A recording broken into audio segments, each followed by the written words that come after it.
नमस्कार दोस्तों, मैं अंकुर उपाध्याय स्वागत करता हूं आप सभी का आपके अपने YouTube channel share market analysis में। यहां आप सभी के साथ डिस्कस करने वाला हूं आईटी स्टॉक्स, दो आईटी स्टॉक्स को, एक टीसीएस और एक इन्फोसिस। दोनों स्टॉक्स आज गिरते हुए दिखे हैं और इन दोनों की वजह से ही निफ्टी में जो प्रेशर था वो आया था। अगर आप निफ्टी के कंपोनेंट्स की बात करें, लिटरली मैंने इस पे पहली वीडियो में आपके साथ, दूसरी वीडियो में आई थिंक डिस्कस किया भी था। अगर आप निफ्टी में आज देखेंगे ना, तो जो गिराने का काम कर रहे थे, इन्फोसिस ने 25 पॉइंट्स का कंट्रीब्यूशन दिया है जो कि हाईएस्ट है निफ्टी को नीचे ले जाने में, और टीसीएस का 20 पॉइंट्स का है जो कि सेकंड हाईएस्ट है निफ्टी को नीचे ले जाने में। लेकिन एट द एंड निफ्टी ऊपर इसलिए आ गया क्योंकि बाकी के कंपोनेंट्स ने थोड़ा प्रेशर ज्यादा लगा दिया, और एक समय में इन्फोसिस 33 पॉइंट ड्रैग कर रहा था निफ्टी को और टीसीएस लगभग 30 पॉइंट ड्रैग कर रहा था।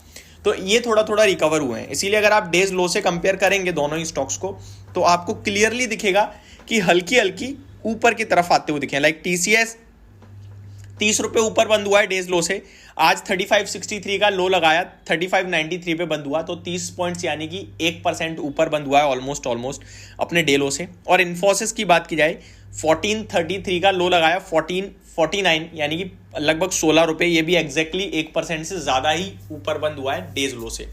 अब सवाल ये उठता है कि भैया ये गिरे क्यों अचानक से, क्या करें, और क्या टेक्निकल ठीक है अभी तक, होल्ड कर सकते हैं या फिर अवॉइड कर दें। तो पहले समझ लेते हैं टीसीएस को। टीसीएस ने रिसेंटली क्या करा है, बायबैक, और बायबैक का जो एक्सेप्टेंस रेशियो आया है वो 35% समथिंग आया है, जो कि बहुत अच्छा है। लास्ट टाइम अराउंड 10 to 20% के समथिंग था, बट इस बार काफी अच्छा आया है। और जो प्राइस है अभी भी टीसीएस का, वो बायबैक के ऊपर का ही है।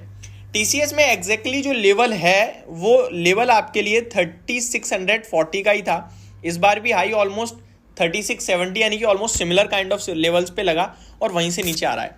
देखिए ये स्टॉक अगर टूटता है यानी कि और गिरता है, गिरने के चांसेस कितने हैं, स्टॉक में 3500 तक में गिरावट आ सकती है और 3500 रुपए का स्ट्रॉन्ग सपोर्ट है। पहली बात तो आज जो लो लग गया है, आपका पहला छोटा ट्रेडिंग पर्पस से स्टॉप लॉस वही होना चाहिए। अगर आपका ट्रेडिंग पर्पस है तो पोजिशनली कैश में लेके बैठे हो तो फिर आपको बेचना ही नहीं है, ये क्लियर कट व्यू है। लेकिन मीडियम टर्म का व्यू है, लाइक 1 महीने 3 महीने का, और कैश में लिया है, तो आपके लिए स्टॉप लॉस होगा 3500 या 3480 का, जो कि यहां से एग्जैक्टली 110 पॉइंट से लेकर 80 पॉइंट्स तक का है। तो आप जो अपने हिसाब से देख लो, अपनी बाइंग के हिसाब से देख लो, आपके टाइम फ्रेम से देख लो। लॉन्ग टर्म के लिए मुझे नहीं लगता किसी को बेचना चाहिए किसी स्टॉप लॉस पे। अगर 1 से 3 महीने का है तो 3480 या 3510 का आप स्टॉप लॉस लगा सकते हैं।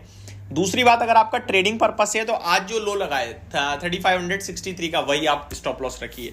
टीसीएस में लॉन्ग ऊपर की बात की जाए तो ये स्टॉक लॉन्ग टर्म में मेरे को 4000 का कैंडिडेट दिखता है। बाकी शॉर्ट टर्म की बात की जाए तो अभी कंसोलिडेट के बाद दोबारा ऊपर जाने लगेगा, ऐसा लगता है मेरे को। कुछ नेगेटिव तो आज आया नहीं है आपके लिए। नैस्डैक भी पॉजिटिव है। अचानक से जो गिरावट हुई है, ठीक है, झेल लिया है। कभी कभार कभी गिरावट हो जाती है, कभी तेजी आती है, ये बाजार का पार्ट है। अगर हमें पहले ही पता चल जाएगा कि कौन से दिन गिरने वाला है या कौन से दिन बढ़ने वाला है, तो शायद फिर ये मार्केट ना रहे। ये अनप्रिडिक्टेबल चीज है, हम केवल प्रिडिक्ट करते हैं और एग्जैक्टली सही समय पे टाइमिंग कर लें, ये हमारे बस की बात नहीं है। और शेयर मार्केट टाइमिंग का खेल नहीं है, टाइम का खेल है। आप जितना टाइम दोगे उतना पैसा बनाओगे, जितनी टाइमिंग करने की कोशिश करोगे पैसा बना ही नहीं पाओगे। इसीलिए तो एसआईपी होती है। एसआईपी क्या है, वो हर समय पैसा आपसे लेती है कंटिन्यू, और आपका पैसा धीरे धीरे जुड़ता रहता है और जुड़ने के साथ साथ बढ़ता रहता है। कोई आपसे पूछे ना यार कि मतलब 12, 13, 15% से क्या हो सकता है, तो एक मैंने कोट पढ़ा, उसमें मैं आपको बता दूं, 20,000 की एसआईपी, 20,000 की एसआईपी आपका 40 साल में 12% अगर एवरी ईयर रिटर्न दे रही है, तो वो ऑलमोस्ट 25 करोड़ रुपीस तक आपको बना के देगी। लेकिन वही एसआईपी अगर आपको 15% यानी 3% एडिशनल जोड़ दिया मैंने, केवल 3%, पता है कितना बढ़ जाएगा पैसा, 75 करोड़ रुपए। ये 25 और 75 में जो आपका 50 करोड़ का गैप है ना, वो सोचो कितना बड़ा है। तो एसआईपी बहुत जरूरी है। एसआईपी के 1 महीने, 1 साल, 5 साल में रिटर्न नहीं दिखते हैं। एसआईपी के असली रिटर्न आते हैं 15 साल के बाद, जब आपका पैसा 4-5 गुना दिखने लगता है। 10 लाख लगाया है, 40 लाख दिख रहा है, उसके अगले साल वो अलग ही लेवल पे दिख रहा है। एक बार एसआईपी लगा के आपने निवेश करके 15 साल बिता दिए ना। अभी मेरी उम्र क्या है, आपकी उम्र क्या है, 20-25 साल है। हमने यहाँ से 40-45 साल तक एसआईपी लगा दी। ट्रस्ट मी, आपको किसी पे डिपेंड, और 40 साल कोई बड़ी उम्र नहीं होती है। उस समय लोग धक्के खा रहे होते हैं काम के लिए, मेरे से पूछ लो आप। तो एक बार आपने उस समय तक एसआईपी कर ली ना, ट्रस्ट मी, 5,000, 2,000, 3,000 रुपए महीने की, आप बहुत तगड़ा पैसा बना रखे होगे और उससे आप कुछ भी कर सकते हो। पैसा पैसे को खींचता है, आदमी कुछ नहीं कर सकता।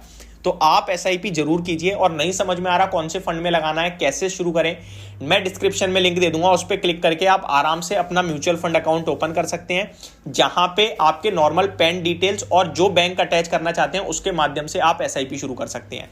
बहुत ही सिंपल प्रोसेस है, वो आपको अपने आप गाइड करता चला जाएगा और आपको हमारी टीम की मदद भी मिलेगी अगर आपको कोई फंड सिलेक्शन में दिक्कत आती है तो। डिस्क्रिप्शन में लिंक दे दूंगा। इन्फोसिस की भी बात करें तो सेम सिचुएशन है, कोई रीजन नहीं था गिरावट का। कल परसों एक न्यूज आई थी कि इनके सीएफओ ने रिजाइन दिया है और दूसरे सीएफओ अपॉइंट भी हो चुके हैं। कल परसों ही एडीआर 3% नीचे था, लेकिन कल इन्फोसिस नहीं टूटा, आज टूट गया है। तो वो गैप फिल हो गया है। गैप मींस वो जो एडीआर में और यहाँ पे जो डिफरेंस था वो बराबर कर दिया है। इन्फोसिस का टेक्निकल चार्ट पैटर्न सजेस्ट कर रहा है कि भैया यही सपोर्ट है 1430 1432 का। लगभग स्टॉक ने आपके लिए 16 नवंबर को ये लेवल निकाला था। उसके बाद कंसोलिडेशन में जो लो है वो 1430 का ही है, आज भी वही लो लगा है। तो ये लो जब तक ब्रेक नहीं होगा तब तक तो मैं पॉजिटिव हूँ। अगर एक बार 1430 टूट के नीचे जाता है तो 1400 तक जा सकता है। ऊपर में देखा जाए तो दोबारा ऊपर आएगा तो वही 1500 1550 के लेवल आपको देखने को मिलेंगे। 1430 का स्ट्रिक्ट एसएल रखें ट्रेडर्स, और अगर आप इन्वेस्टर हैं तो आप होल्ड कीजिए अराउंड। आपका जो स्टॉप लॉस है फिर वो डीप होना चाहिए। तो ये मेरी तरफ से आपके लिए राय थी। होप आपको ये वीडियो समझ में आई होगी, पसंद आई होगी। Thank you so much for watching this video. Have a great day guys.